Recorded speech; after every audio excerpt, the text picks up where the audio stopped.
Good morning. It is Friday, August 12th. I'm Shane Seeley, and this is the CBC Morning Report. As the world recognizes August as National Immunization Awareness Month, there's grave concern that a growing movement against vaccination is creating the perfect storm for the re-emergence of diseases once thought to be eradicated. For example, there's now a polio scare in the UK, and according to reports, the virus is spreading in the capital. The situation has prompted health officials there to launch a polio vaccine booster campaign for children in London under 10 years of age.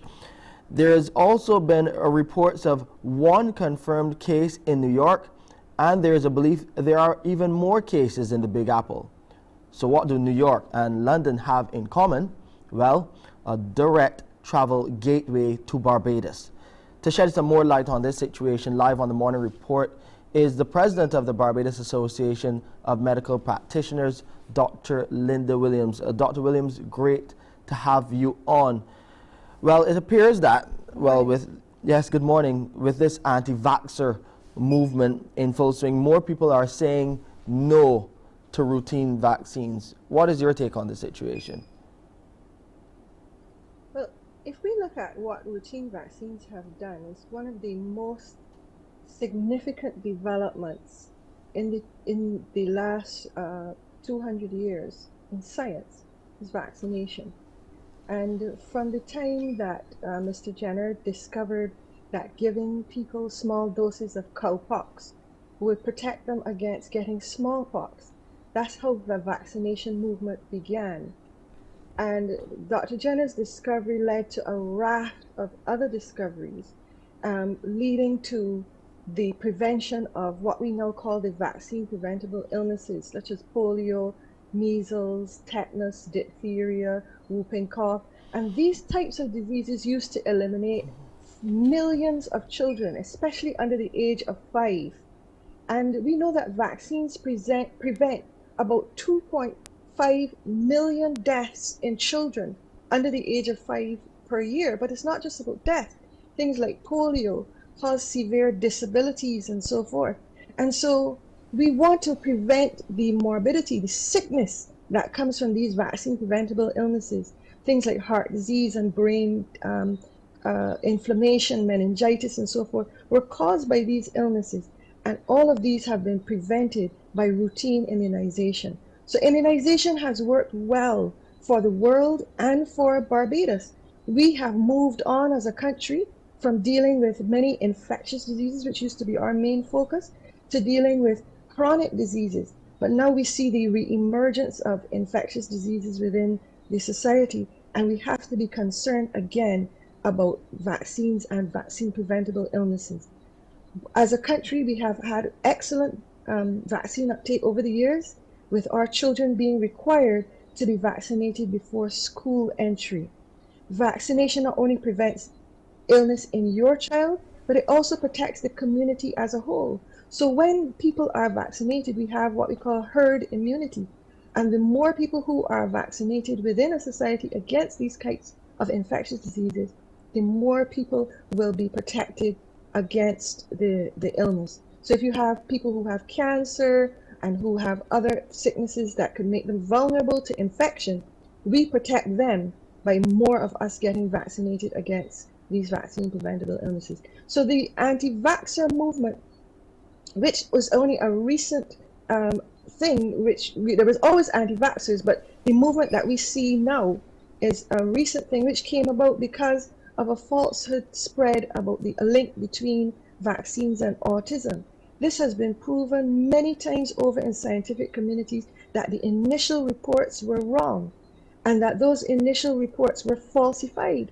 And despite all of the weight of evidence showing that vaccines have done good versus showing that these falsified reports were what were leading people to not vaccinate their children, people are still continuing to not vaccinate their children. And that is what has led to polio and those sorts of diseases now re-emerging.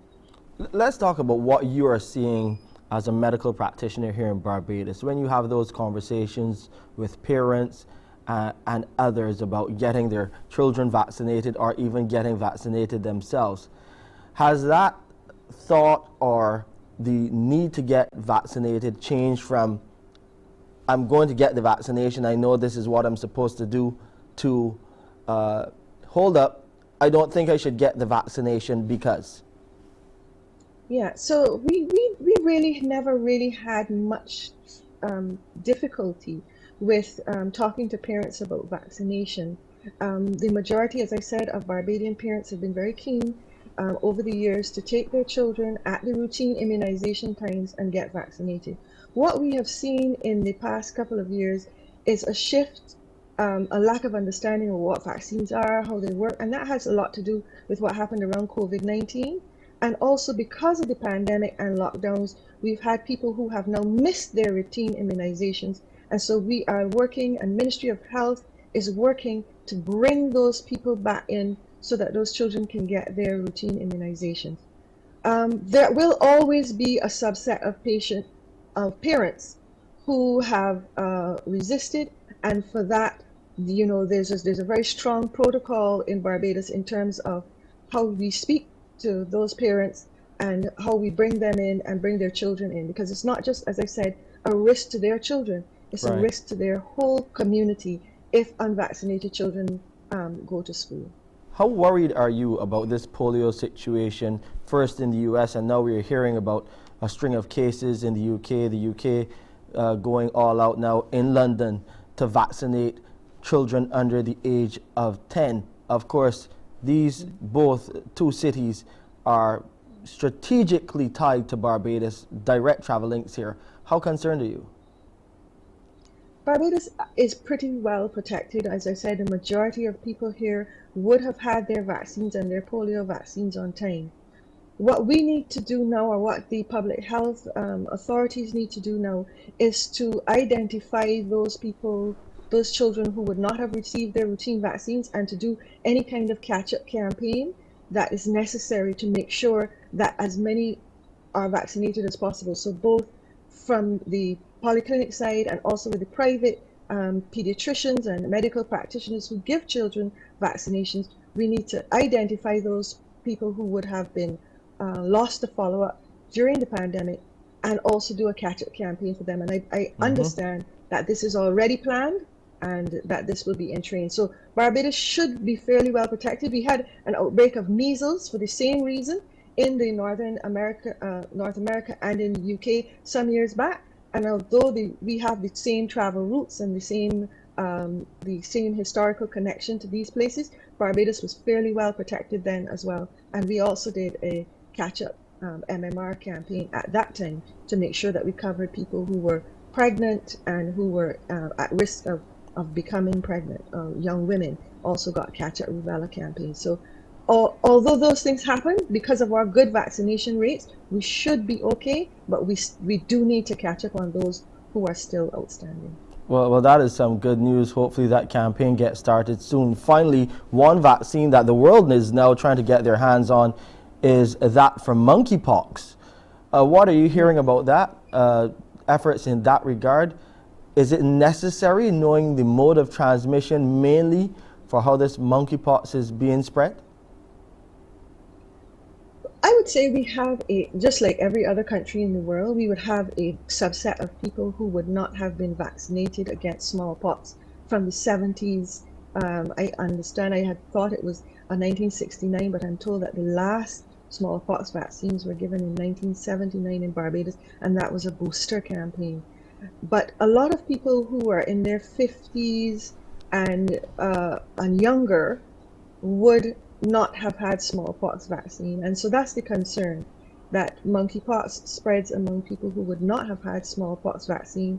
And so therefore we see countries making an effort, even in the Caribbean, we see Caribbean countries making an effort to get hold of doses of the smallpox vaccine, which is in limited supply and production.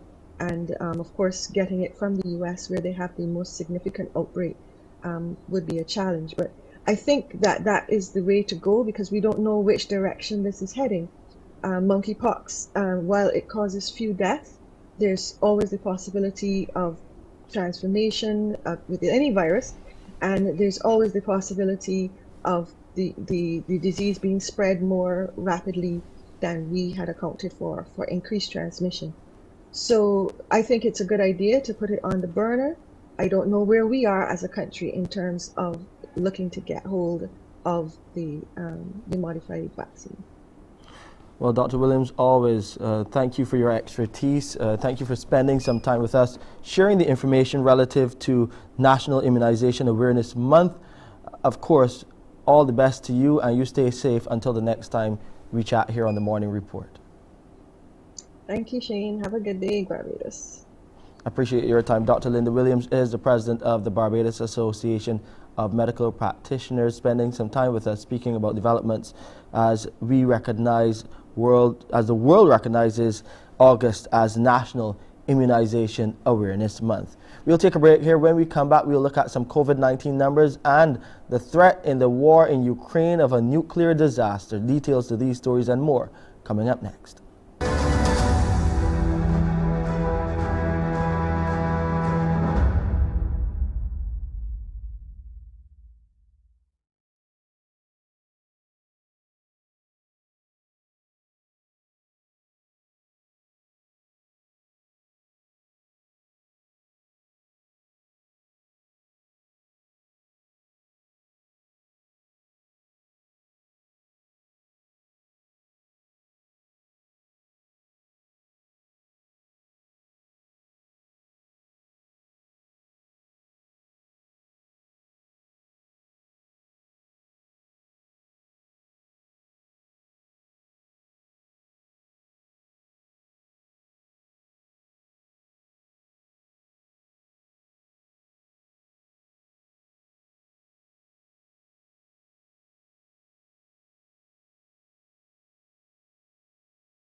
On the local COVID front, we hear that the Best dos Santos Public Health Laboratory has identified 431 new COVID-19 cases.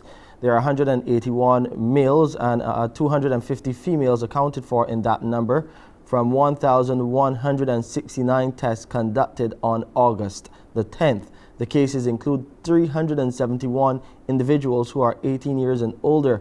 There were 78 people in isolation facilities, while 4,016 people were in home isolation. Under the National Vaccination Program for COVID-19, the total number of persons with at least one dose is 163,029, while the total number of people who are fully vaccinated stands at 154,139. Although hit by COVID-19, the Barbados Institute of Management and Productivity, better known as BIMAP, says its fortunes have started to look up. The institute held its annual general meeting yesterday, and Chairman of the Board of Trustees, Adrian Padmore, says they recorded a deficit of $260,000 for the period ending December 2020. Like most institutes and organizations, we were impacted by the COVID-19 pandemic. So therefore, revenue decreased from 2.5 million to 1.87 million during the period. Correspondingly, expenditure decreased from 2.3 million to 2.1 million.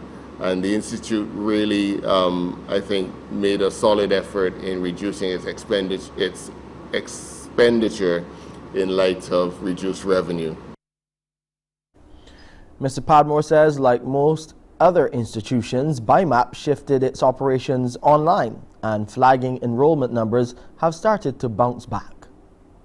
The Institute pivoted from face-to-face to online delivery of course content. I think that's a commendable move, and that continues today out of necessity. This did have an impact on enrollment, so we did see a significant reduction in enrollment during the first 3 quarters of the year, but I'm pleased to report that for the current year, we are seeing a resurgence in interest and enrollment in courses offered by BIMAP. The United Nations chief has called for an immediate end to all military activity around Europe's largest nuclear power plant in southeastern Ukraine, as Moscow and Kyiv blamed each other for renewed shelling. It's the second time in a week that attacks have struck the site, with officials saying it was hit at least 5 times on Thursday, including near an area where radioactive materials are held. Ukraine says it's ready for a possible evacuation and warns there could be a disaster similar to Chernobyl, the world's worst nuclear catastrophe.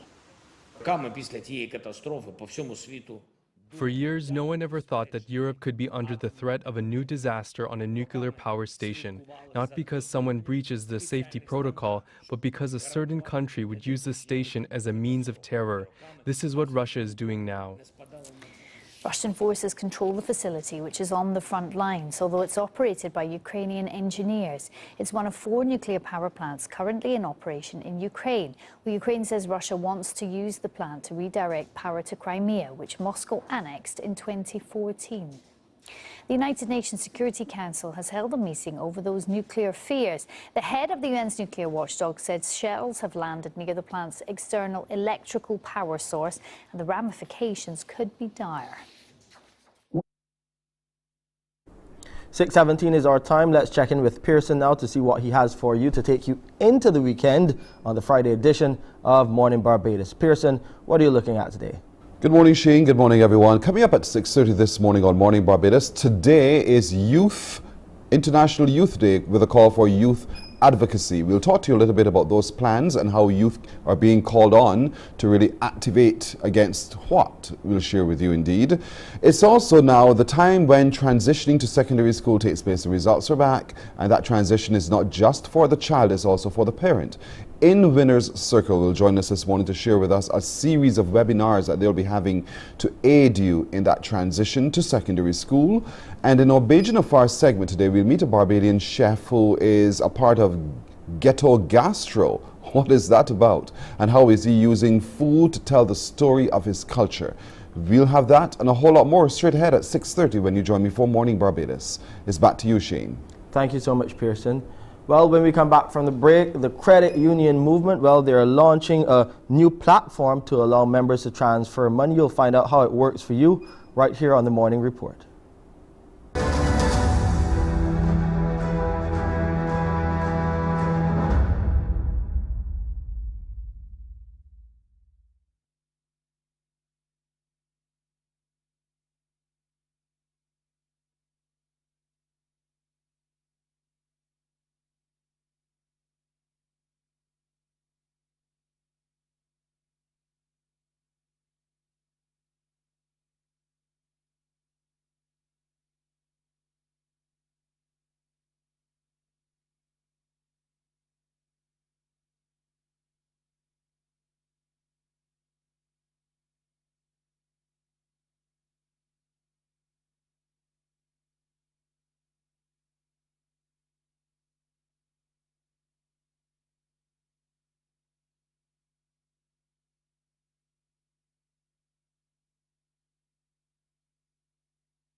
The island's credit union movement is in the process of deploying a national platform to allow members to transfer funds among themselves digitally. President of the Barbados Cooperative and Credit Union League, Hallie Haynes, says the switch from the Caris network to the Visa and MasterCard international payment platforms, along with the associated costs, have hit members hard. Speaking at the annual general meeting of the Barbados Police Cooperative, credit union recently. He said the switch has meant an increase in user costs for the movement's over 230,000 members, and merchants who facilitate the transactions have also felt the pinch. That's because all card transactions now have to be facilitated overseas. And he says it's for this reason the Credit Union League sought and came up with an alternative. It is against this background that I am proud and excited to share with you that the Credit Union League, in which I have the honor to lead, is in an advanced stages of deploying a national-level mobile banking wallet platform that is intended to provide our members, the public service, and other approved financial institutions with a secure, real-time, cost-effective, peer-to-peer alternative for undertaking local loop payment transactions. Now, Mr. Haynes says while they have come up with the option, the situation still needs to be dealt with. He explained how the new system would work. When we launch this wallet, it will be the first time to allow members of one credit union to send and receive payments to members of a sister credit union, thereby creating a historic platform for our movement to truly operate in a fully unified financial group. This project has been some time in coming and is an investment necessary to ensuring the credit union's stability, competitiveness, and future progress. There's a demand overseas for construction workers from Barbados. Director of the Barbados Vocational Training Board, Henderson Thompson, says that institution has been receiving calls from abroad in search of job-ready candidates. That includes those with the right attitude, qualifications, and also drug-free. Mr. Thompson was speaking at the BVTB's orientation ceremony for over 100 participants in the second cohort of the Barbados Construction Gateway Training Initiative. The call has already been made to the Barbados Vocational Training Board for people to work in the construction industry in Canada, North America, the United Kingdom, and Europe. And they are asking us one thing: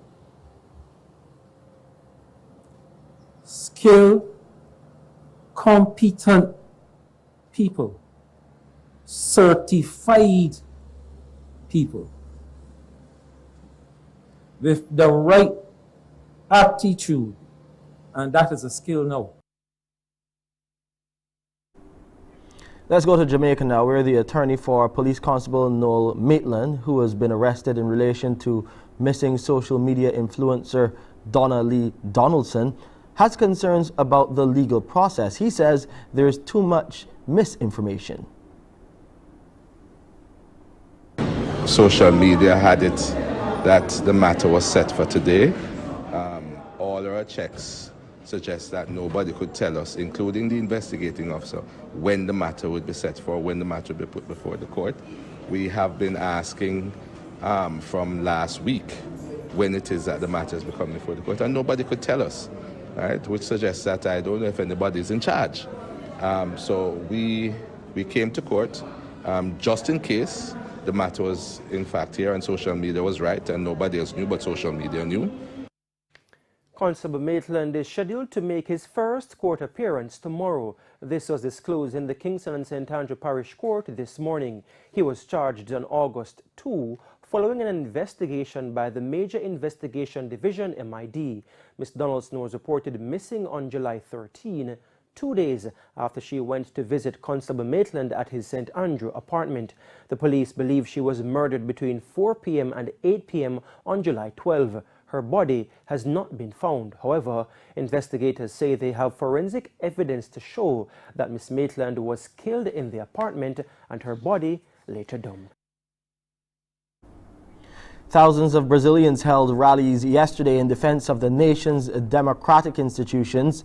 They heard declarations defending democracy and the country's election systems, which far-right President Jair Bolsonaro has repeatedly attacked ahead of his bid for re-election in October. While the current manifestos do not specifically name Bolsonaro, they underscore the country's widespread concern that the far-right leader may follow in the former U.S. President Donald Trump's footsteps and reject election results not in his favor in an attempt to cling to power.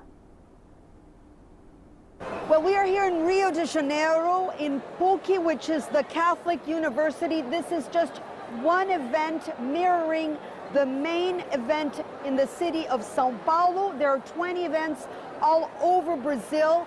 And in São Paulo, it's a very symbolic act. They're reading two manifestos defending democracy. This is the last time this happened was in São Paulo in 1977 during the dictatorship. And why are they doing this? Why are they reading now manifestos which were signed by businessmen, lawyers, intellectuals, teachers, social organizations, and 8 of the presidential candidates? Well, they're doing this now because President Jair Bolsonaro has been attacking Brazil's voting system. He has been crying out that there may be fraud in the October 2nd presidential election, and he's trailing behind the polls, behind former President Luiz Inácio Lula da Silva. So people here are worried that Bolsonaro is following the script that was written by former U.S. President Donald Trump, who did not accept the results of the elections when he was defeated. And people here are afraid that in Brazil the same thing may happen. That's why they're coming ahead and reading this manifesto. And the important thing here is that this unites people that are not always on the same side, like businessmen, lawyers, the left, the right. It's people saying we want democracy.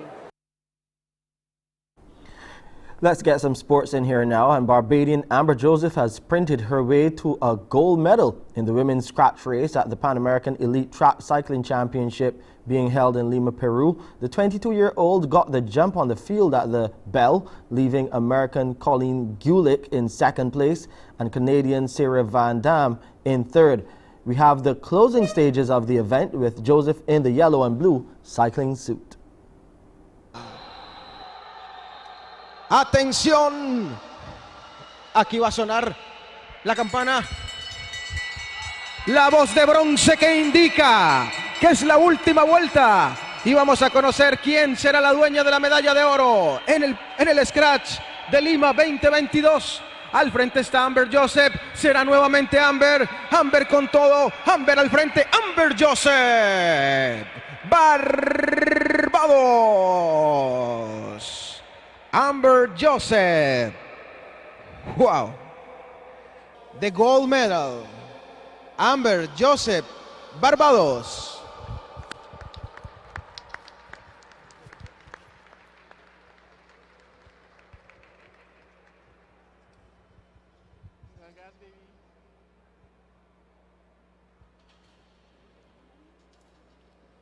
Damas y caballeros, luego.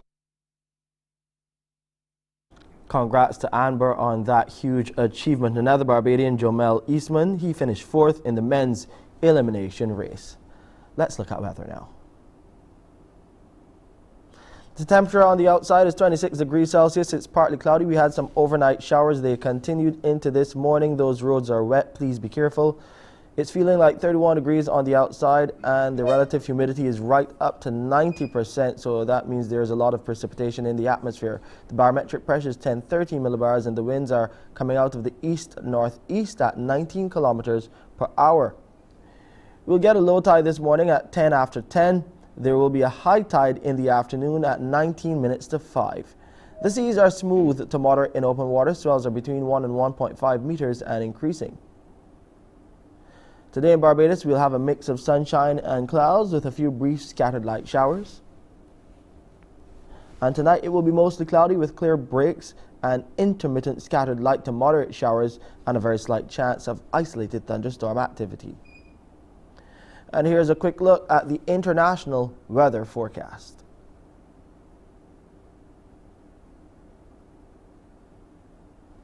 And that's my time on this edition of the CBC Morning Report. I'm Shane Seeley. I'll see you at 7 with headline news. Up next is Pearson with Mornin Barbados. Wake up, wake up, wake up, wake up. Barbados, get up. Good morning. Good morning, Barbados. Good morning. Good morning to you. Good morning. Morning, morning, morning. Good morning to you. Good morning. Morning, Barbados. Good morning. Good morning to you. Good morning. Morning, Barbados. Good morning. Wake up, wake up, wake up. Morning to you. Hi there, good morning everyone. Welcome to today, Friday the 12th of August 2022. I am Pearson Bowen. Welcoming, as I always say, you here, there and everywhere. Thank you so much for joining us on our streams, on our YouTube channel and on our Facebook page as well. I encourage you to like us on Facebook, continue your interaction there. We'd love to see and read your comments. So thank you for that. Now, coming up today, we meet the finalists of this year's road tennis tournament. You know, it's been a ding-dong battle, and they will be here just ahead of this weekend's finals. So we'll get to meet who they are, hear their story, get the sense of their journey, and you too get to know who is behind the racket. Now, India is also marking its 75th anniversary of independence, and there's a big set of activities that the Indian Association here of Barbados are having, one of which is a T20 celebrity match. And we will talk to you a little bit more about that as well. And we'll hear more about how India is marking in Barbados its 75th anniversary of independence. This month of August is also the parish month for the parish of St. Andrew.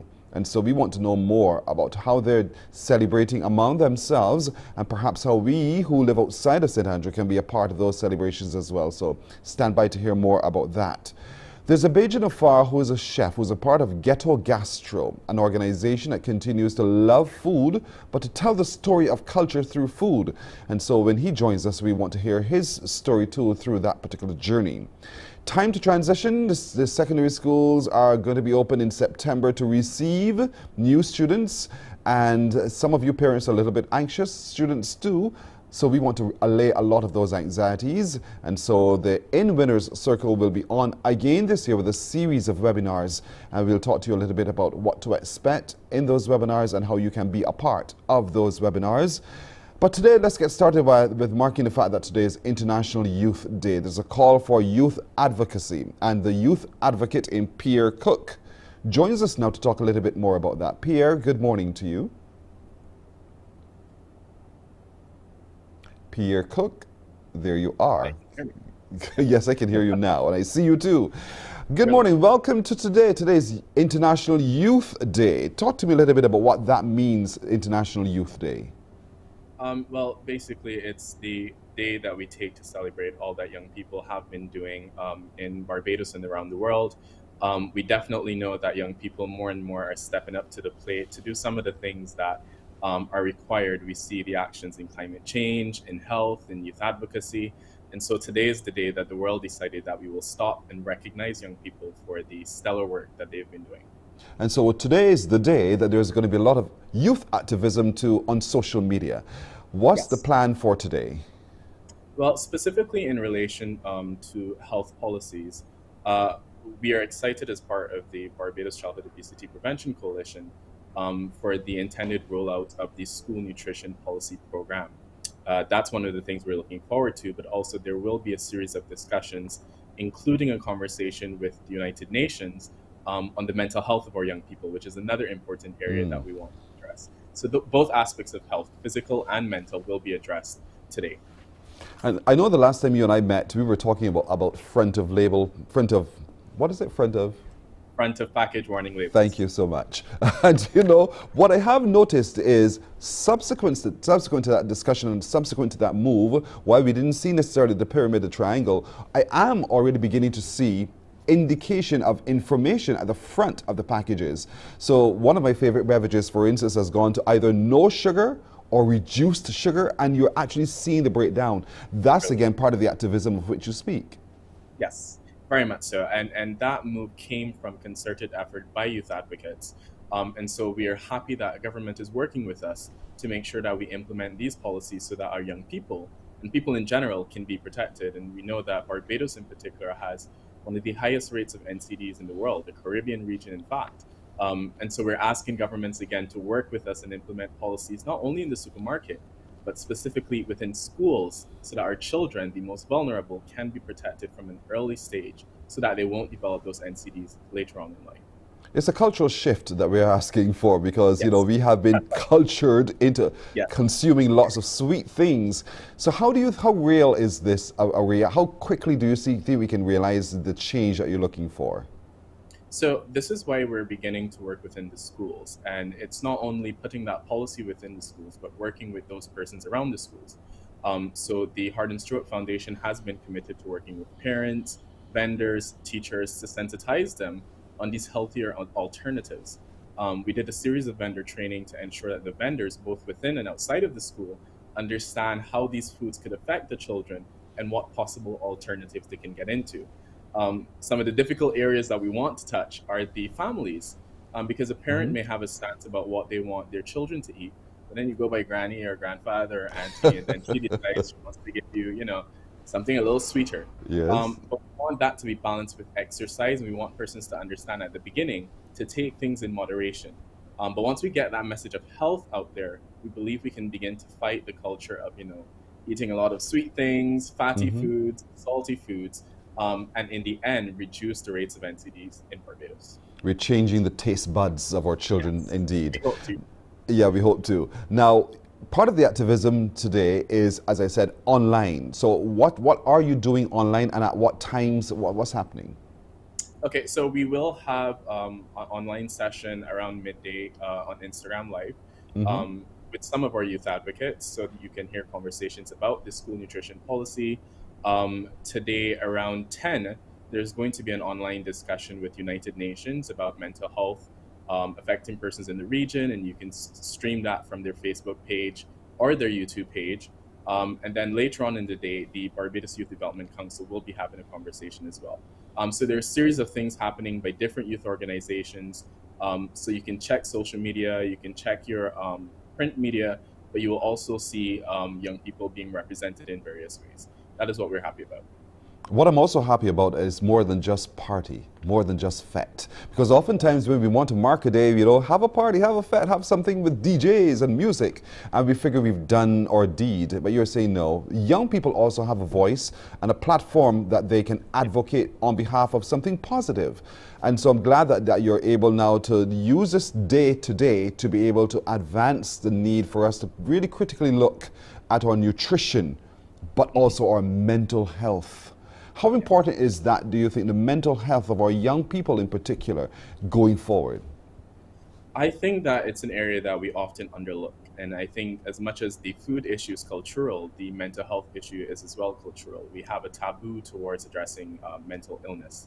And so you tell someone you may be depressed or you may be suffering from anxiety.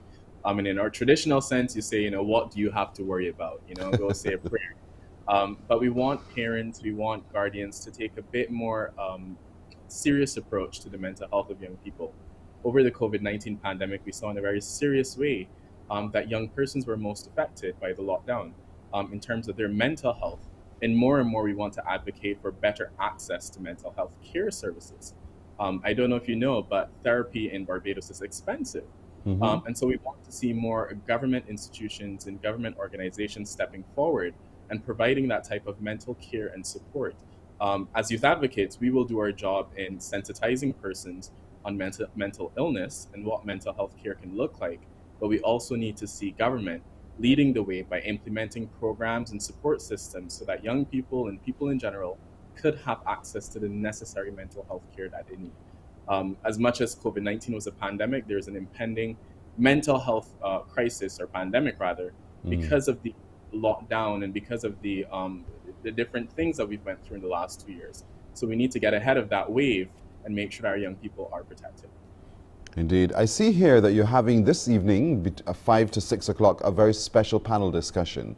Do you want to share some more on that?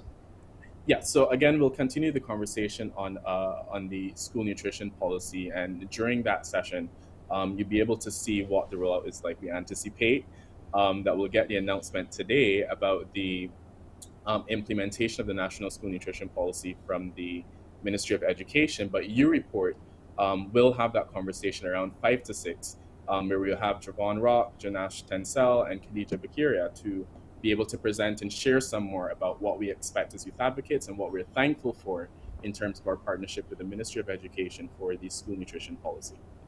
All right, so folks, a lot of this today is happening online, and so we really want to encourage you to use all your social media. You use it for other things, use it now for a good thing today. So look, search online and you find all of these activities. They are there, and we want you to lend your support to it. I'm so happy that the youth today are using International Youth Day to advocate in this kind of way. We're already seeing the change, so that means there's a little bit of wind beneath your wings. So keep it going, and eventually create that whirlwind that makes the difference that we're looking for. Pierre Cook, again, your energy is infectious. Thank you very, very much for joining us this morning, and happy International Youth Day to you and yours. Thank you. Have a good day. And by the way, thank you for the clock at the back because it kept me on time. All right, good man.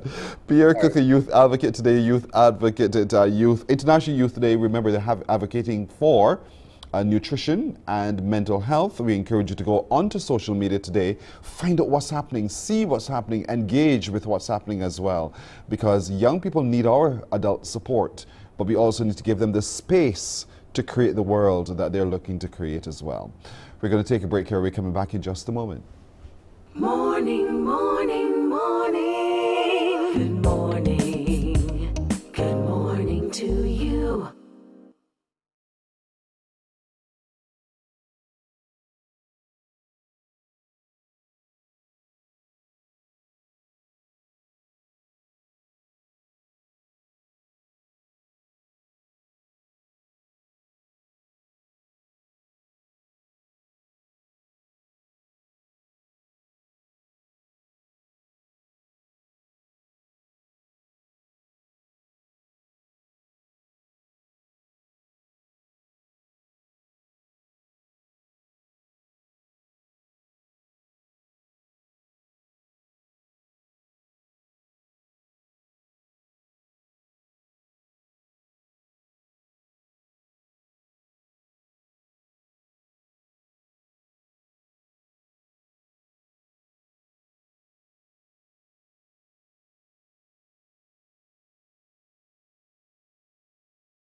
Morning, morning, morning. Good morning. Good morning to you. So many of you have received the results from the common entrance examinations. Now you know the school to which your child has been assigned, and now some of you parents hit a bit of a panic button. But do you need to panic? I say no. I'm sure our guests following on will also say no, because they've provided you with a forum and a place to be able to deal with that transition. We're happy to be joined as we go into Winner's Circle by Madam Justice Barbara Cook-Aline, who is the brainchild behind this initiative. And with her is our usual guidance counselor, teacher, Margaret Grant. Good morning, both of you. Good morning. Good morning. Good morning. Madam Justice, I'll start with you because you sit in a place, and having had the experience yourself working through juvenile court, where you see how children, and in some cases the parents, respond to transitioning in any change in life indeed. Paint for me the stark reality that exists that we need to pay greater attention to. All right. Here's that's a very good question. When children come to the court, we look at them holistically to see what's happening in their lives, to see what's the cause. Is it a psychiatric, psychological issue? Is it something inside the system at home? We talk to the teachers as well. And there's certain things that come up like a trend. They're not engaged in extracurricular activities. I know it's more so because of the pandemic and there's no such activities at school anymore. So they have this energy that's not being utilized. You find that a majority may have a parent or a relative who's in jail, or the father is deceased. It's normally the father. That male role model is not there. hardly any church life at all. So the morals that we're looking for to be enforced at home and in the church, they're not coming forward either. We do have some that have some psychological issues, and we use the necessary system within the government to make sure we can have help for them to we can counteract that chemical imbalance that they're involved in. But it's also the issue today of younger parents that grandmother support is not there, that raise a village has been gone, and we dare not hit anybody child that's next to you that's behaving badly. Not to hit anybody child either, because labor coming that will no longer be allowed, but it is still allowed that parents can actually punish their children in that manner. But the issue today as well is social media, Pearson. It is more so because of the pandemic and the online school. Government provided most of them that they could with laptops. We didn't have. But they have this access now to another world. And we think it's just on a movie that you would hear something about, oh, this person was talking to a person who they thought lived in their country with their age, but it's actually somebody from another country. But it does happen here as well. We have our young persons interacting with adults who they think are their age and who they think they're in Barbados. And we did have a case like that in Barbados as well. Royal Barbados Police Service actually issued a warning to parents early up in the summer to be wary of the social activities of the children. So that is a necessary point as well. Transition, you might think, take it for granted. Pearson, go back to your 11 plus, your first form year. Went from that big boy, class 4, to the junior, with thousands of children now among you, more than one teacher teaching you. So it is a transition that we need to talk about, prepare them for, because it can actually shock you. And those who go to smaller schools or private schools find it a bit more difficult to transition because of the numbers they're now dealing with in the classrooms. So that is also an issue. And parents transition as well. Before I dealt with one teacher, I knew all of my children's friends, but now I don't know their friends. They're all chatting online.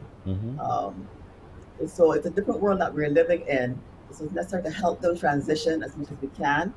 We want to impart to the parents the importance of doing this journey with them. And Margaret's going to help us go through that and explain to them what they can expect in first form, throughout the school, how they have to adjust. Lunchtime is a really interesting concept, believe it or not. Schools don't have break time, so there's nothing to have to adjust to as well. It's just one meal throughout the day. And so it is a difficult journey, but we are here to help them transition with the help of Margaret to get to that point. We're looking at other areas as well as we go through our different webinars. Puberty is going to be coming upon them shortly, and we all know that's a challenge with hormonal changes, the parents dealing with it, the children dealing with a challenge for both sides. And we have Michelle on August 20th, a guidance counselor, and also a trained in respect of parenting. And she's also a parent as well, to bring perspective of how you keep the boundaries, how you keep the respect, how do you spend time with them. It's important that you find time for them.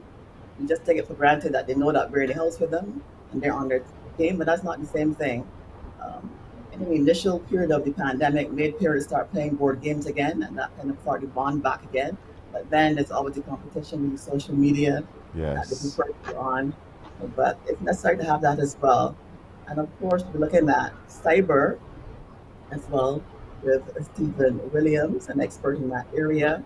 So to teach them about the digital footprint, also to be a good civil Barbadian using that media. You don't realize that they actually leave a footprint. I guess we take it for granted that they should know better. Yes, they should. But their brains are still developing until the early 20s, Pearson. So they make some pretty bad choices, not recognizing the consequences later down the road that affect them getting a job, that scholarship. And that is also an issue as well. So it's important that they understand that what they do there can lead to their future being jeopardized in a way that they probably never thought of as well. And I'll also be speaking as well on the legal aspect of it, respect to the cyberbullying and the penalties under the Computer Misuse Act as well, to let you know that there are actually ramifications for what they do in the cyber world. It doesn't just stay there. I think it's so important because it's almost like we have so many little societies within a larger society, and then we want to sit back and wait on the law to order that society. But you're saying with all of this, no, as people within the society and as people responsible for other people called parents, then it's part of your duty to be able to assist with all of this as well. And this is where In Winners Circle also helps to be able to do so that we can help the child understand that change, and you as a parent can, in helping that child understand, see the change yourself and be the change to assist. Now, Margaret, I know this sounds so convoluted, but you're the guidance counselor, so you can help to break this down so we all understand its application. So in transitioning, what are some of the things you think, Margaret, that me as the adult, and I'm not the parent, I'm the godfather, I'm the uncle, that I also need to be able to assist the child with? It's because, as Madam Justice said, you know, I was the head boy in one moment, and then within a matter of weeks, I am now suddenly just an ordinary little boy in a school with men who are also going to school there. Yes, good morning. I think one of the things that we need to look at, or the uncle or godfather or whoever need to look at, would be the feelings. What are these children really feeling? And as they communicate these feelings, don't dismiss them. Sometimes children might say certain things about how they're feeling. They might feel excited. They might feel scared.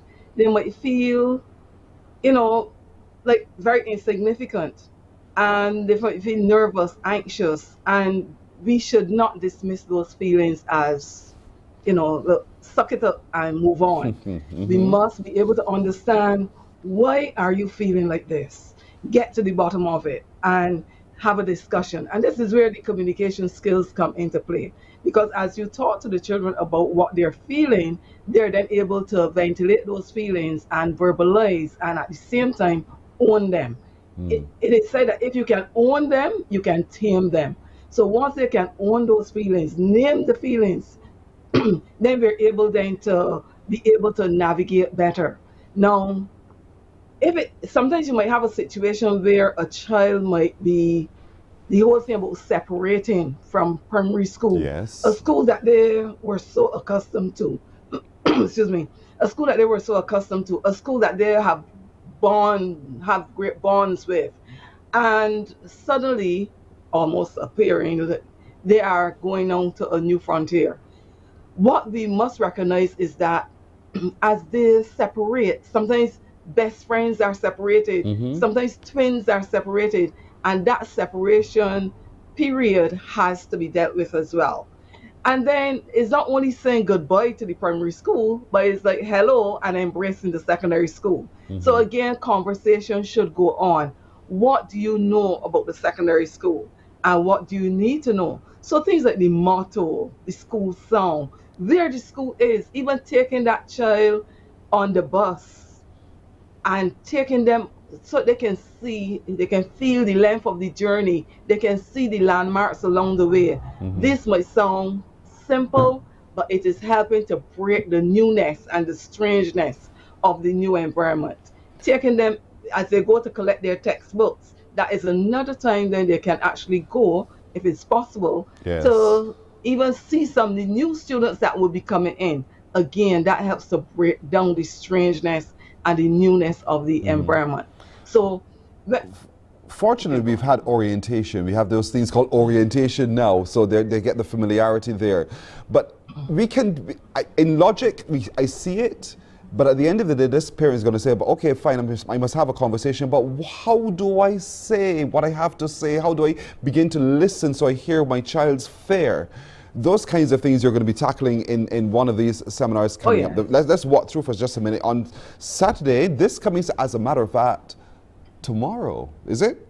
Yes. Tomorrow's the 13th? Yes, tomorrow's. I'm so lost. You know, you're getting older, you forget now the days and the dates. Tell me yes, don't make it feel as if it's just me. I don't want to feel alone in my aging process here. So tomorrow, we're having one of those moments that would perhaps in that webinar, you're going to help us understand the practicality, how to actually do it, because I want it to be practical. Is it going to be practical? Oh yes, I will be going through, starting from saying goodbye to actually, how do you actually acclimatize? I would also be showing parents the different things that they need to look out for, some red flags. You'll also be showing parents how sometimes they create challenges for the children apart from the transitional adjustments. Sometimes parents actually play a role in making that transition an easy one. So it is going to be a practical, I would not only be showing the challenges, but I'll also be showing them how they can overcome those challenges. So it is going to be good for the child and also healthy for the parent. So I want folks watching. We're gonna have some. Go ahead. Yeah, we're going to have some students sharing as well their experience with the blended, and a parent who would have had a child in first form pre-pandemic and one pandemic sharing her experience as well. So it'll be quite practical. Good, good. I want folks to keep watching the screens, because all the while we're sharing with you information on the bottom of your screen on how you can log in and be a part of these upcoming webinars as well. So tomorrow's, I mean, all of the webinars are going to be extremely practical. So it's not a case where you sit and someone lectures to you, but you will see application of how the advice given can actually look like and work, and the outcomes, the positive outcomes. So tomorrow there's going to be that transition to secondary school. Then on the following weekend, there's a strengthening of that parent-child relationship, because having built that platform and the understanding, the parent has to continue parenting. The parent has to build that relationship where the child feels that they can now talk to mommy, daddy, uncle, whomever, to be able to work their way through some of the challenges that they're having. Mrs. Donna Telcox, who's a guidance counselor and a parent advocate, will be there to do so. Would that be the kind of webinar where the child is also encouraged to sit in? Yes, definitely, definitely. You want the parent and the child to recognize what their roles are and how teenagers are difficult to communicate with. They have their own language and they're going through their own stuff. So she's going to give us some breakthroughs for that. Yes, I'm telling you. So it'll be good. I'm really excited about this because I think it's a good opportunity for the family. So please make some time, and you see the times are consistent, 4 to 5:15, an hour and 15 minutes. It's not going to take your whole day. In the afternoon, tomorrow, then the following Saturday, looking at strengthening that parent-child relationship. And then the following Saturday, you're looking at you, your child, and social media, which has become either, for a lot of people, the bane of our existence. That is correct. Pearson. We also have our children's webinar. We haven't had it since the pandemic. So we're having that as well with children one-on-one. Well, we can do it virtually, and we do it face-to-face. And because of COVID, we had to look again and see how we can actually reach them. So that happened on September 9th and 10th. So we're looking forward to having our children come online. And we're going to go to the camps as well and share it with them. This is great. We're creating winners out of everybody, our society, for our society, winners out of our children, winners out of our parents. We're going into winner's circle. You're coming out a winner when it's all done, because you're now strengthened to manage the transition. Secondary school is just a matter of weeks away now. Don't panic over uniforms alone. You know, there's much more to life, the life of your child's experience, how your child manages those moments. And I know, if I recall mine, as you asked me, Madam Justice, you know, yes, I've already determined that for you. You know, I remember when I made that transition, this little country boy moving in now, still in a country school, but now very tiny, very shy, very introverted, and suddenly now, as I said, I was among giants, because when you look at the fourth formers and fifth formers, they were huge by comparison. And it was a matter of trying to settle myself. And I know that while I was fortunate to have friends who were there and to have family who were teachers who helped me with the transition as well, some parents don't have that opportunity. So this, in Winner's Circle, provide that opportunity for you to be able to see real life, what happens, and how you can now aid and assist your child, your ward, to transition into secondary school. So it starts tomorrow. Registration, let's talk a little bit about that. Is it free, or is it, there's a fee? Free. No fee. It's totally free. You can go on our Instagram, Winner's Circle 246, to register. You can also talk to our webinar coordinator, Ronald Smith. Her number is 828-8142. So feel free to call her to get any assistance that you need to come in. It's totally free, and you're going to learn a lot and enjoy it as well. The information is very valuable, and how we present it makes it quite interactive for you. Yes, yes. Indeed. I wish to thank both of you for continuing this journey and continuing to effect the change we want to see in our society through In Winner's Circle as children prepare and parents that transition to secondary school. Madam Justice Barbara Cook-Aline and Margaret Grant, thank you for joining us this morning. We wish you the very best, starting tomorrow right through for the next few weeks. Thank Indeed. you very much. Thank you so much. You're welcome. You're Thank you. welcome.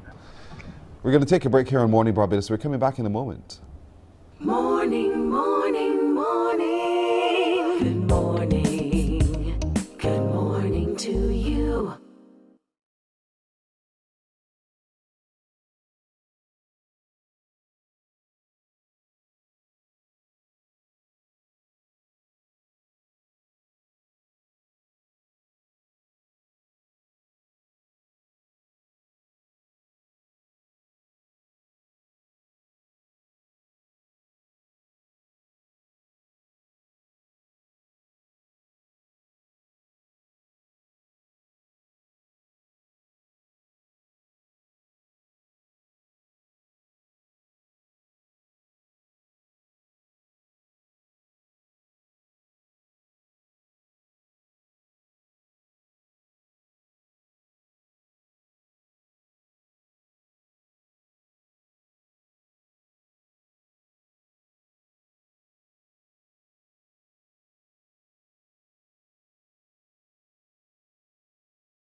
Morning, morning. Good morning.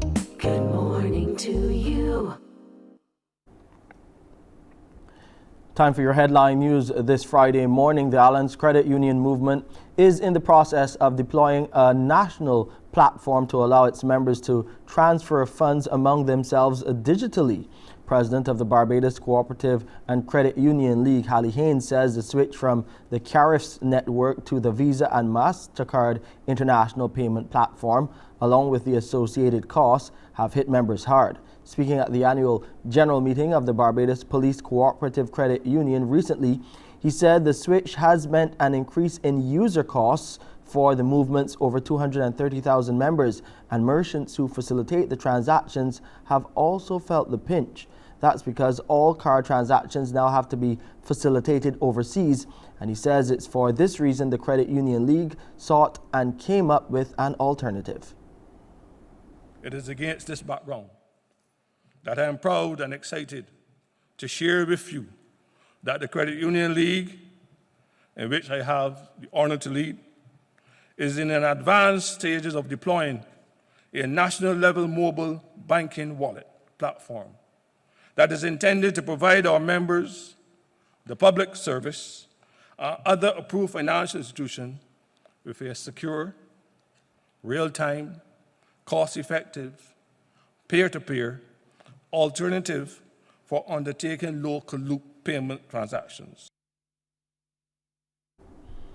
Barbados has recorded 431 new COVID-19 cases.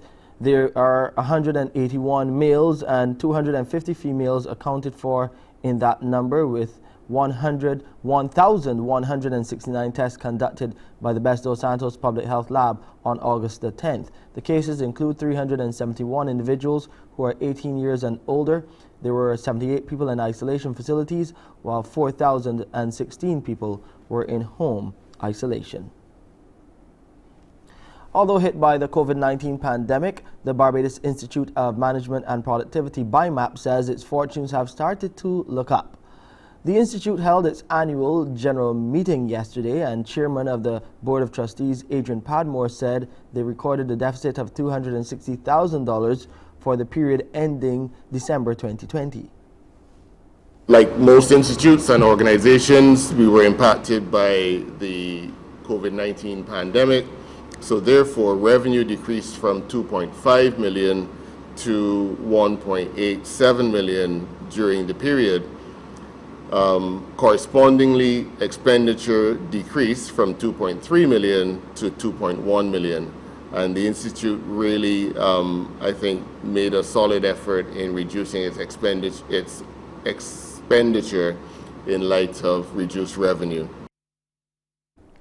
There's a demand overseas for construction workers from Barbados. Director of the Barbados Vocational Training Board, Henderson Thompson, says that institution has been receiving calls from abroad in search of job-ready candidates. That includes those with the right attitude, qualifications, and also drug-free.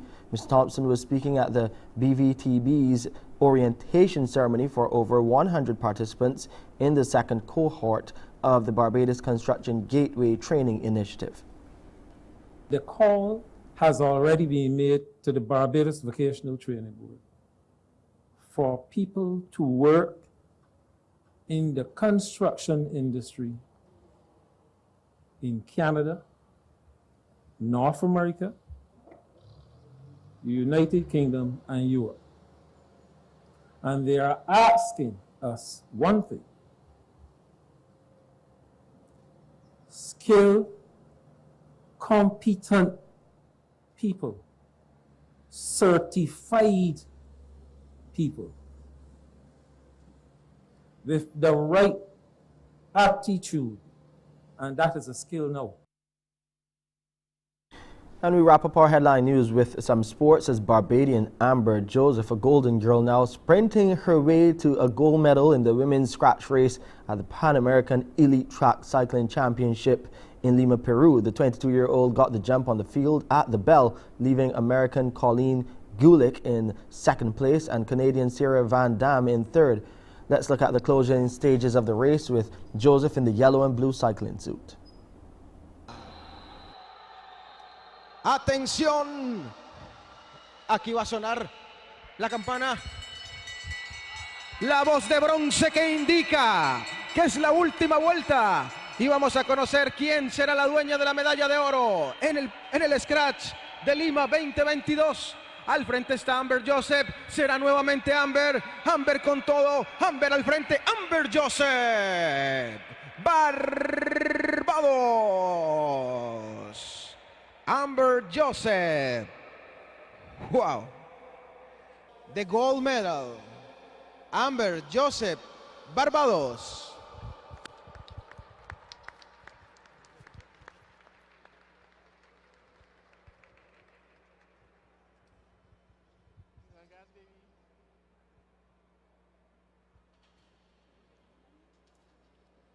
Damas y caballeros, luego. Well done, Amber Joseph. Another Barbadian, Jomel Eastman, he finished fourth in the men's elimination race. And that's your headline news for this morning. I'm Shane Seeley. You'll get more from Pearson on the other side of this break. Morning, morning, morning. Good morning. Good morning to you.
Morning, morning. Good morning. Good morning to you. We're 10 minutes now after 7 o'clock this Friday morning. Time to make a winner out of you. That's right. I'm going to give you some water right now. You know water is good for your hydration. So, we have a question to give to you. Compliments of N-Pure water filtration for you to win some Bajan Pure water. That question today, if you should answer it correctly, you win. In which parish will you find N-Pure Water Filtration Incorporated? In which parish?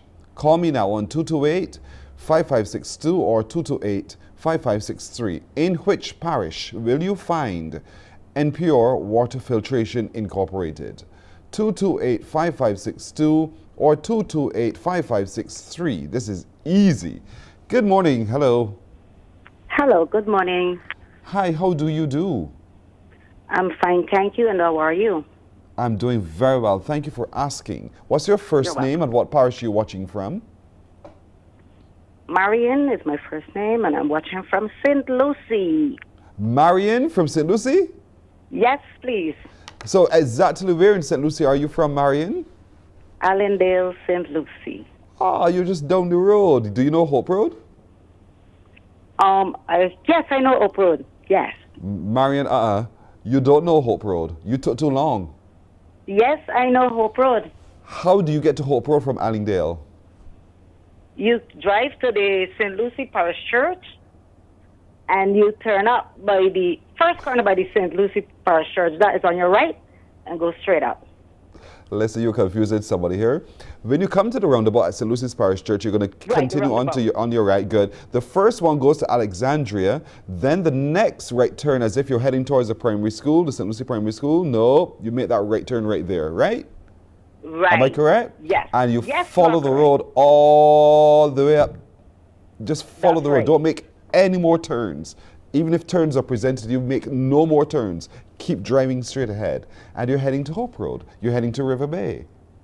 You haven't been into Hope Road before, have you? Pass there, yes, please. All right, Marion, what's the answer for me? St. George. Salter, St. George. Positive? Yes, please. What makes you so positive, Marion? Because I go there all the time. Really? Yes. You go, not because you work there, is it? I'm frequent in the area. I'm frequent in the area. Oh, you're in the area. Okay. Yes. Have you ever tried Bajan Pure purified water? Yes, please. Oh, do you like it? Be careful what you say, Marion. Okay, No, good I girl. like it. Just want to make sure. All right, Marion, you're absolutely right. It is indeed the parish of St. George. I'm so glad you've called from Allendale in St. Lucie. You're a winner, Marion. You stay on the phone. We'll take some more details from you, okay? Thank you. You're very welcome. You will find N-Pure Water Filtration Incorporated in the parish of St. George. Actually, as Marion said, in Salters, St. George. That's where you can buy in bulk your Bajan Pure purified water.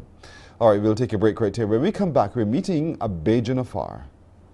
Morning, morning, morning. Good morning. Good morning to you.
It's 15 minutes now after 7 o'clock, and we love to meet Bajans wherever they are.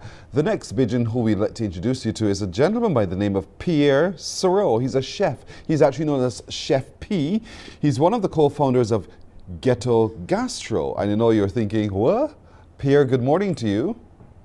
Good morning, good morning. How are you feeling? I am doing great. How are you doing? I'm blessed very much, thank you. I like that. You're blessed very much. Thank you too. Now, Ghetto Gastro, let's talk about that first. I want to start there deliberately. What is Ghetto Gastro? Well, what we are, we're founded in the Bronx, and we are a company we operate at the intersection of food, activism, fashion, art, and design. And what that means is we're known for, creating culinary experiences around the world with large brands from Nike, Instagram, Facebook, Audemars Piguet, Cartier, from places from London to Tokyo, all the way, in New York as well, all around the world. And we're also outside of creating these experiences and feeding people and doing cool things. We also feed, we feed the community, using our resources and our skill sets to make sure that everybody gets fed. This collaboration with the larger brands, though, how did that come about? That's a novel approach. Yeah, well, for us, we saw a gap in these different spaces where there was a lack of attention towards the food and basically towards that vibe. So we decided that that's a place that we would put ourselves and make food the forefront. And so we move in this space not as chefs but more as artists and and storytellers, using food as that vehicle. I'm just trying to figure out, how does one stumble upon an idea like that? You're sitting around somewhere and then suddenly it hits you, the light bulb goes on. How did this come up? How did you guys come up with this?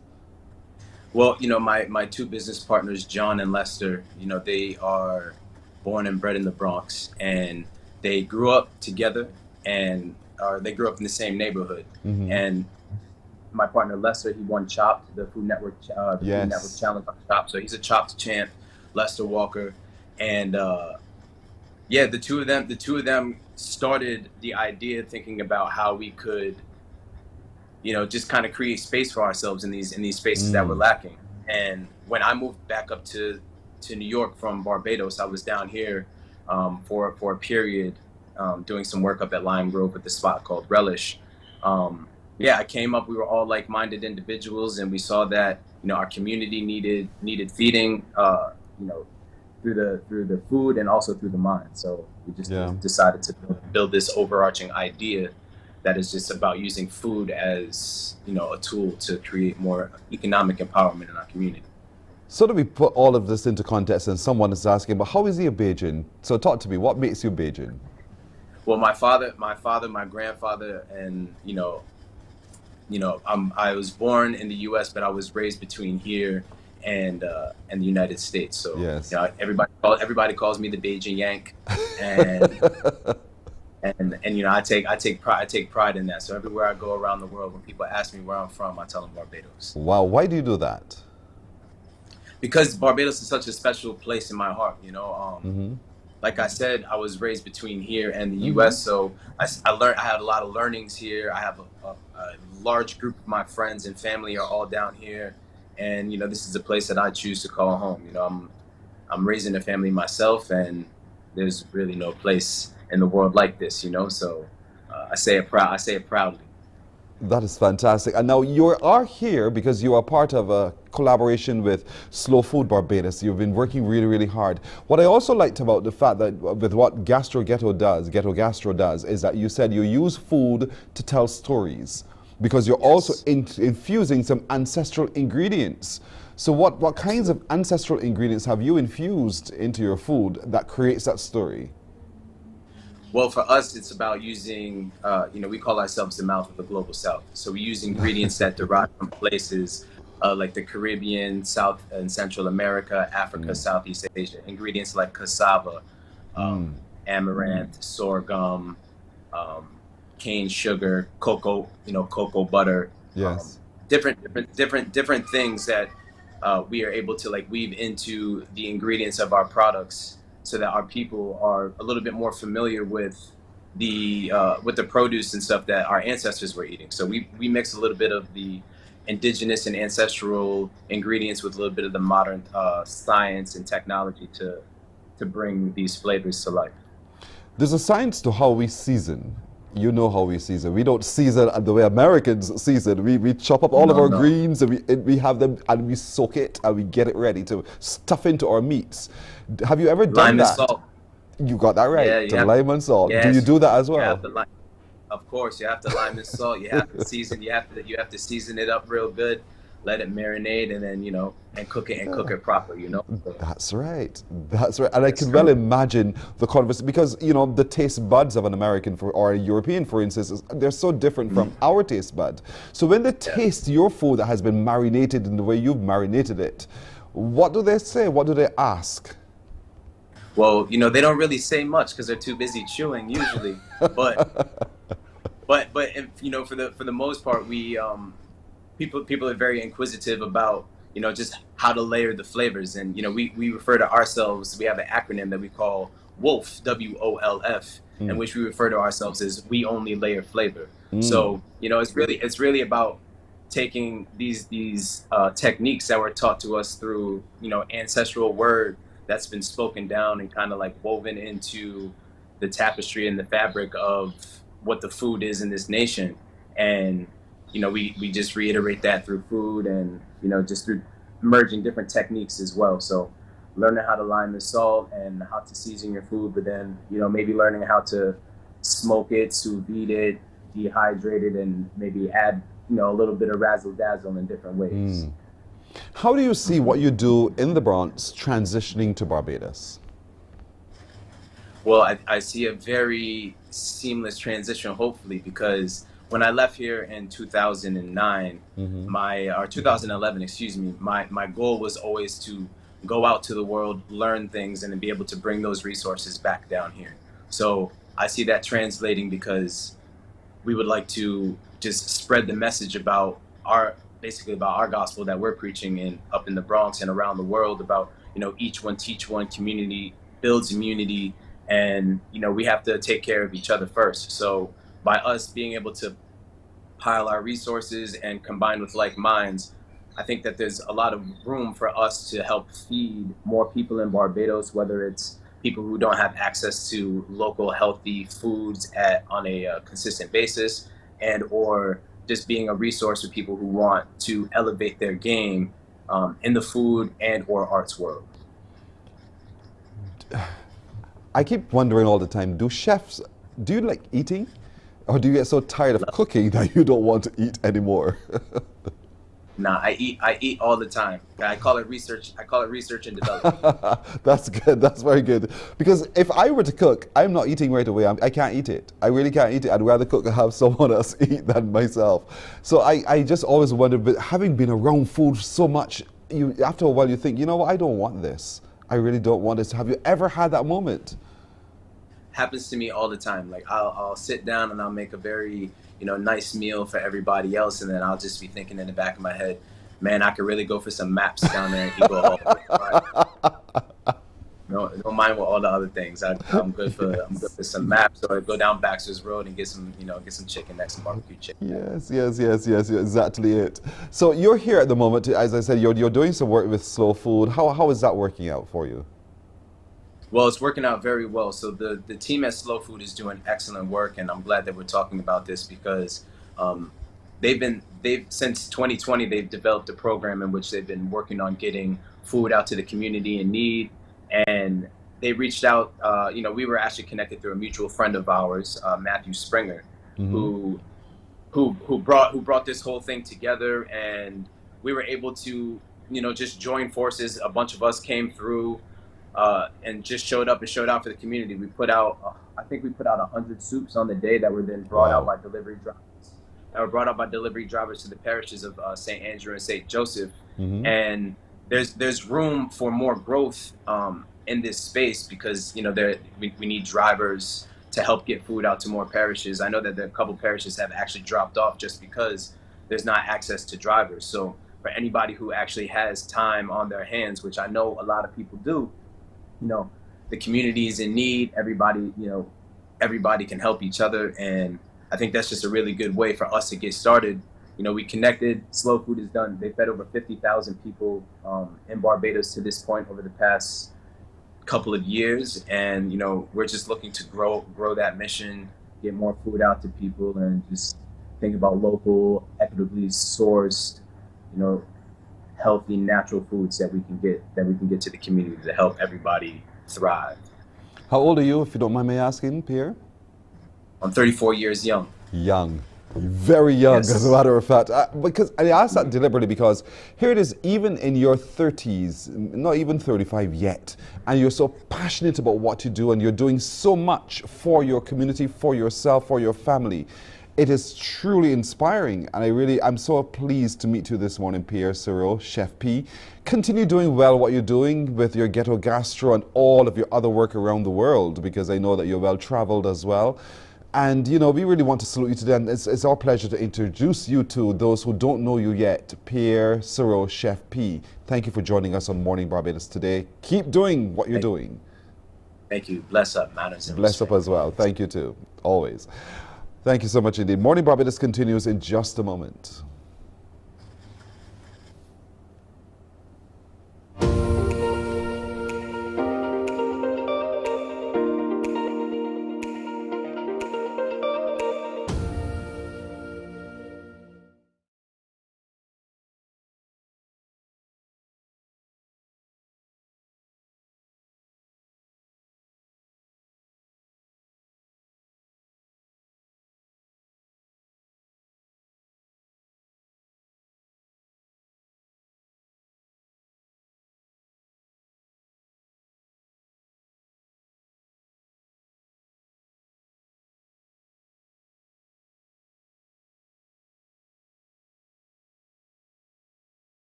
Morning, morning. Good morning. Good morning to you.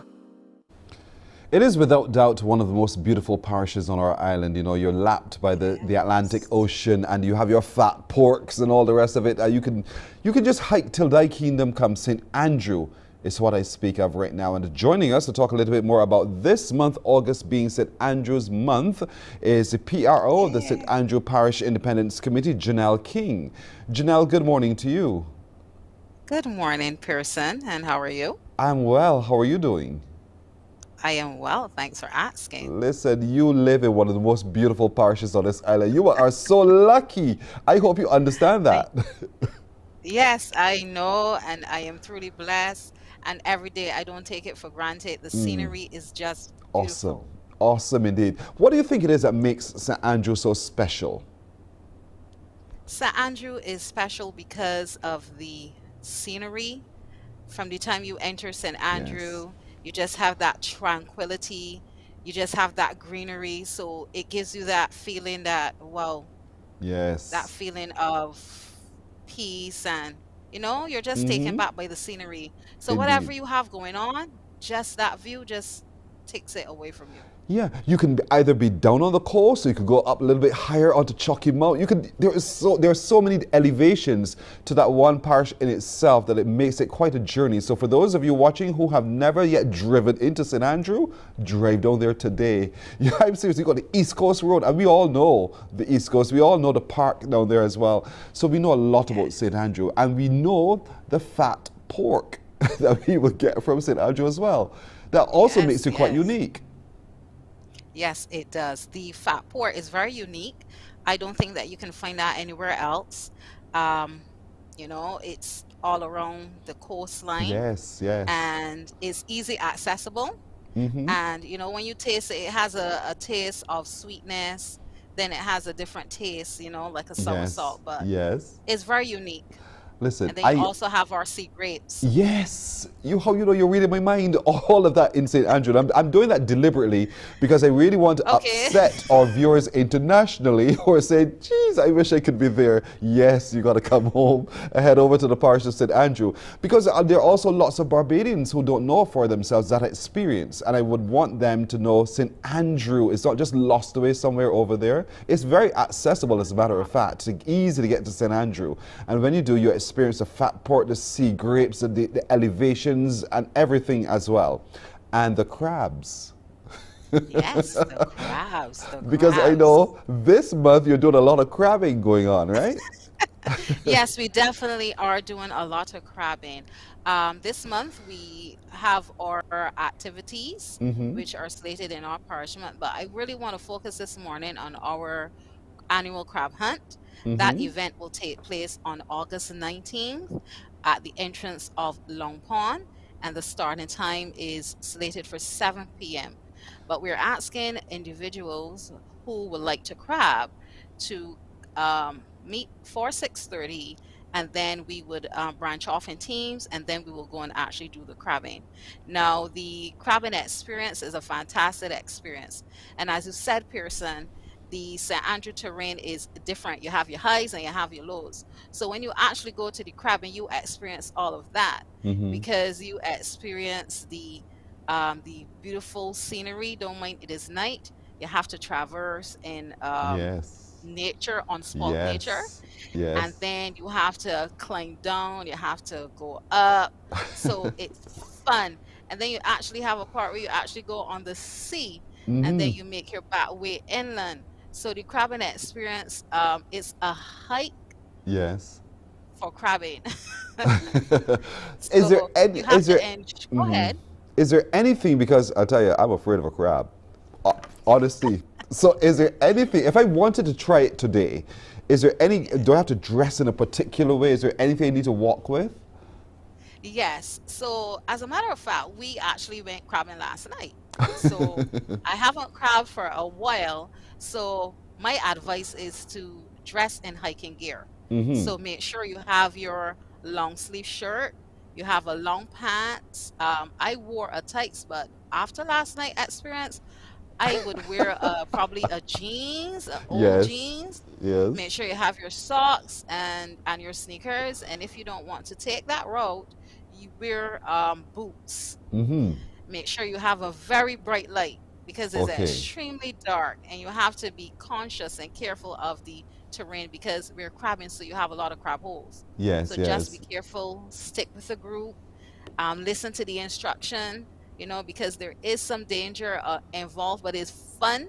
But most importantly, we had fun and we really had a good time. And we caught crabs, quite a few crabs actually. How do you hold a crab? So last night I had my experience of holding a crab. So what you do, you have to hold the crab at the bottom, and you have to squeeze it, right? So once you squeeze it, that weakens the crab, and the crab will not be able to bite you.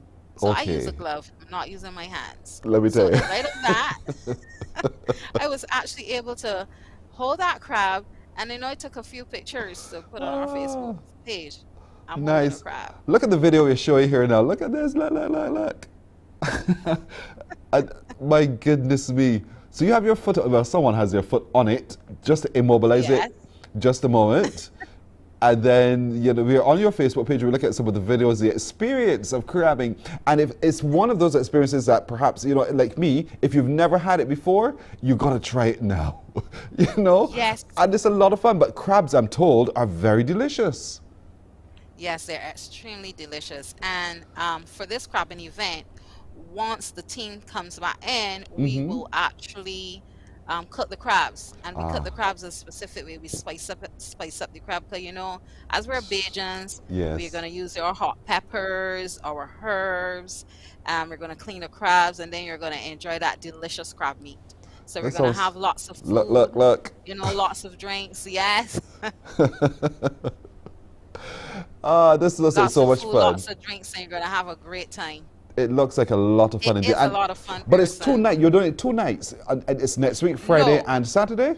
Only one? No, it's next week, Friday. So when we start at 6:30, remember we have to go crabbing. Right. So it takes about 3 hours. Okay. And then you come back and you cook the crabs. So then it spills over to the Saturday morning. Oh. So we've had instances where we left like 5 o'clock in the morning, 4 o'clock in the morning, because we had such a good time. The vibe is good.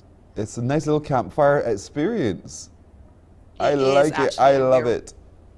I see you're encouraging people to come in teams as well. Yeah, we actually, you can come in teams because it's a great team building activity. I recognize that it's a great team building activity.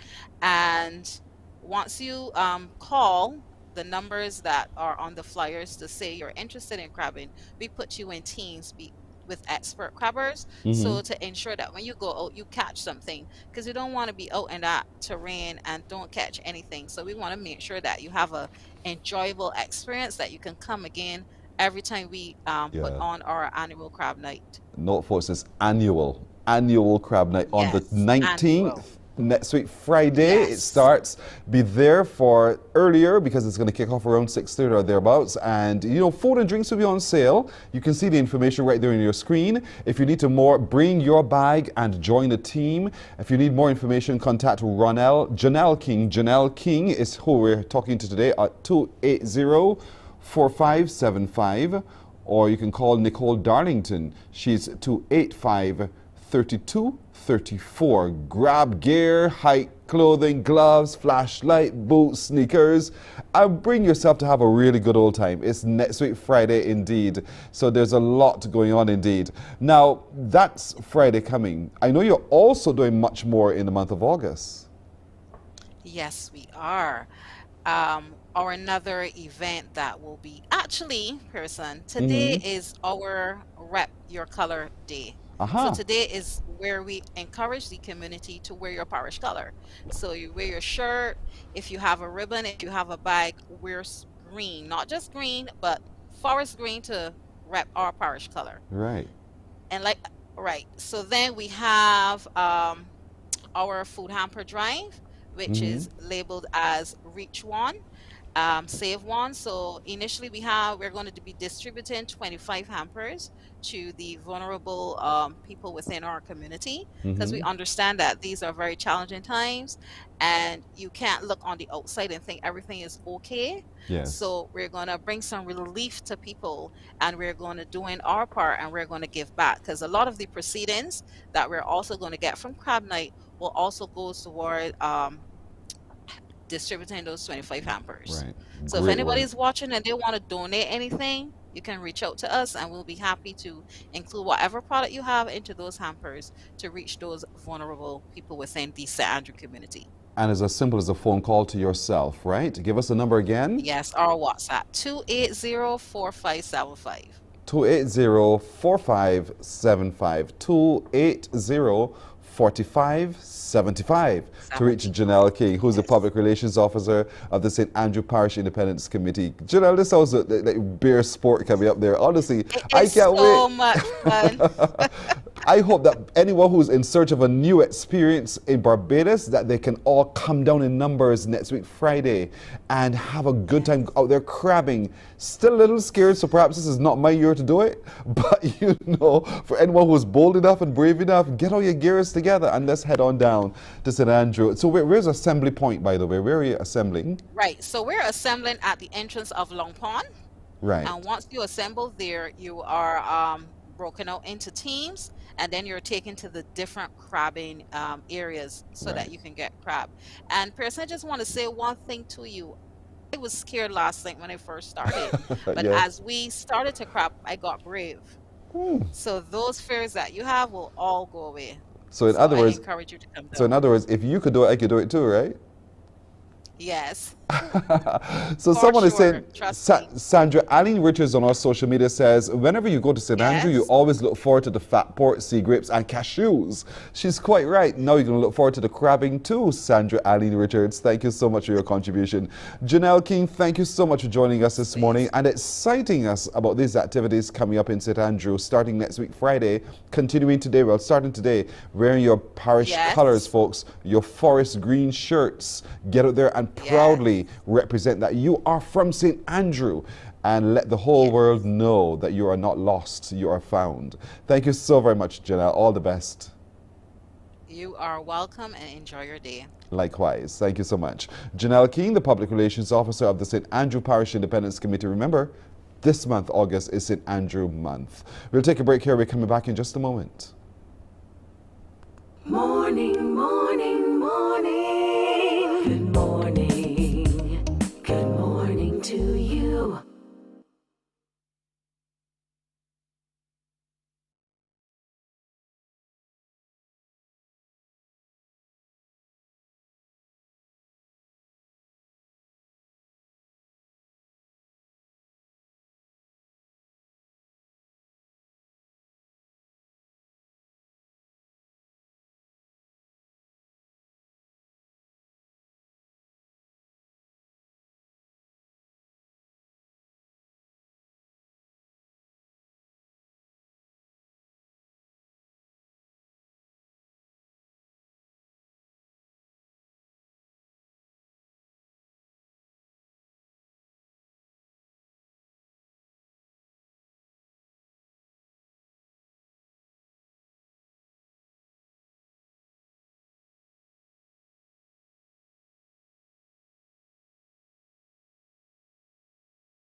Morning, morning, morning. Good morning.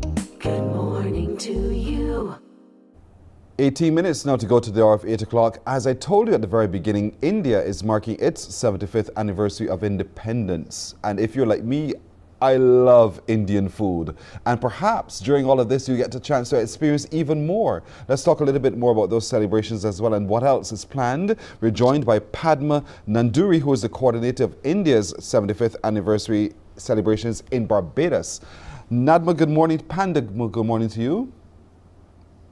Thank you. Good morning. Congratulations, first of all, on the anniversary of independence. Yes, please. And I also want to thank you for giving me this opportunity to share with you all for about the planned events commemorating and celebrating India's 75th anniversary of independence. You're very welcome. You know, we welcome Indians here. You've been here with us for a long time. You're part of who we are. You're part of our society. Yes. And so, but there's a lot about your culture that we love, and there's a lot about your culture we don't quite understand. So these celebrations give all of us an opportunity to interrelate, for us to get to understand each other and to appreciate each other a lot more. What's planned for the celebrations this time? What else? The best way is cricket. That is the passion for both the countries. So that was the first idea that came to my mind was, yes, it is going to be cricket. And India just came here and beat the West Indies. That's all part of a game. We were also beaten so many times. Indeed. I'm a born Indian, and I'm a Bajan now, Barbados citizen now. Yes. And coming here with that cricket in mind was the biggest, plus point. Of course. So tomorrow, tell me. India is big on cricket. Barbados is equally big on cricket. So tomorrow there's going to be quite a rivalry in this exhibition, this game. So tell me what's happening tomorrow. Explain the game to me. Yeah, it is a friendly T20 cricket match at Briar Hall between resident Indians and Barbadian citizens, all youth, and it's the youth energy and it's going to be like today is the International Youth Day, so tomorrow Yes. they're going to show their energy there. It's going to start at 6:30 p.m. and at Briar Hall. And we are going to have the area MP and Honorable Minister, Mr. Adrian Ford, as the chief guest. And after that, 7 o'clock, the game starts. We will have a small little welcome.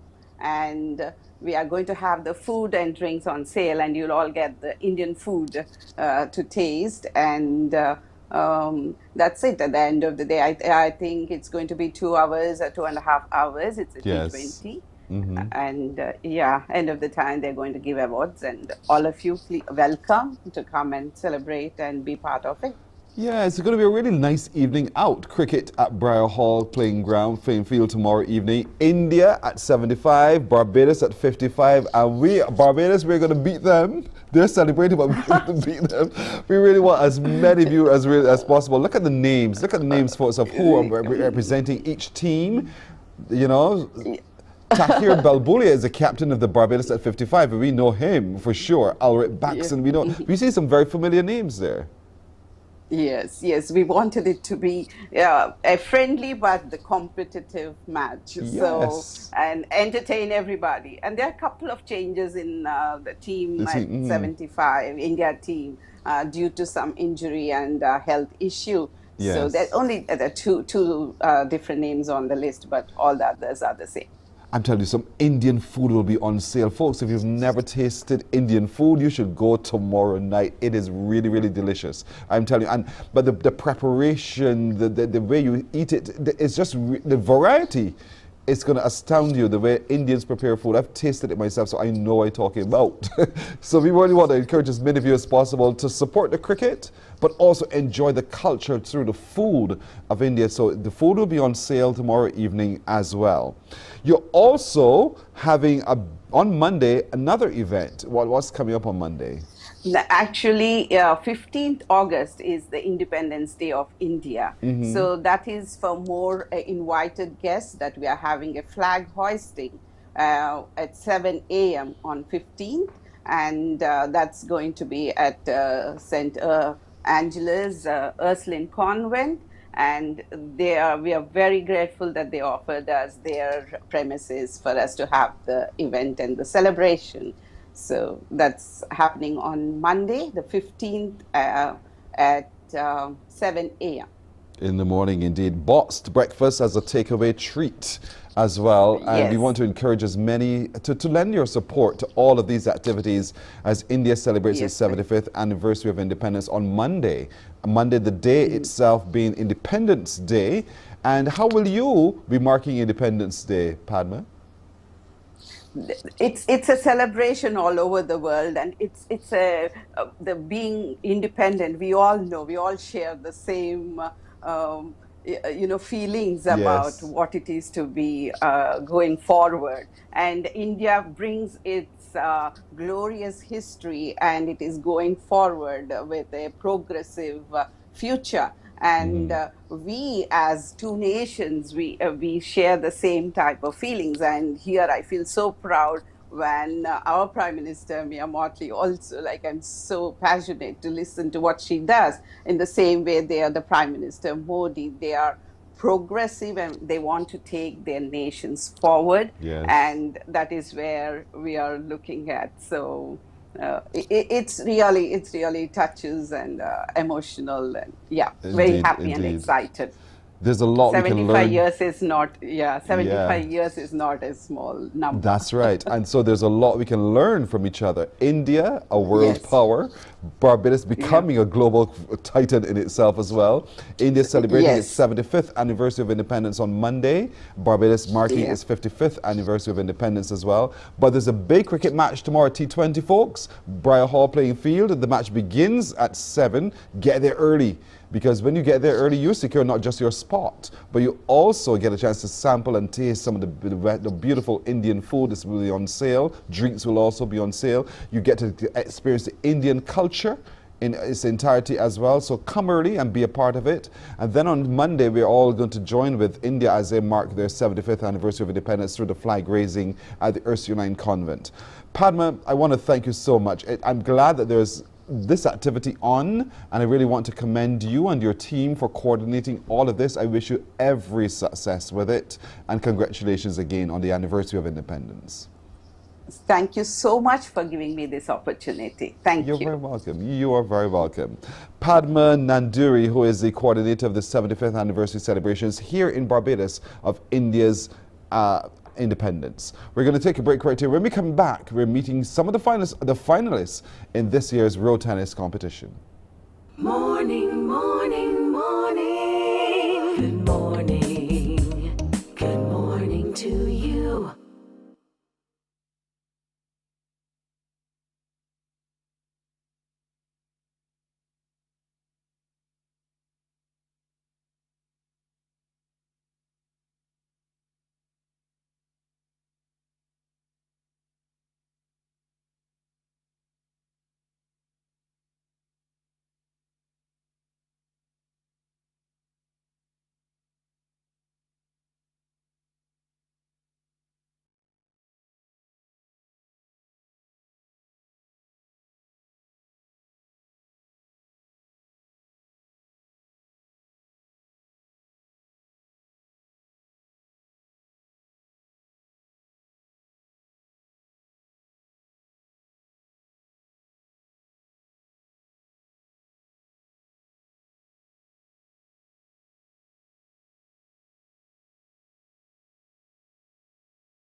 All comes down to this.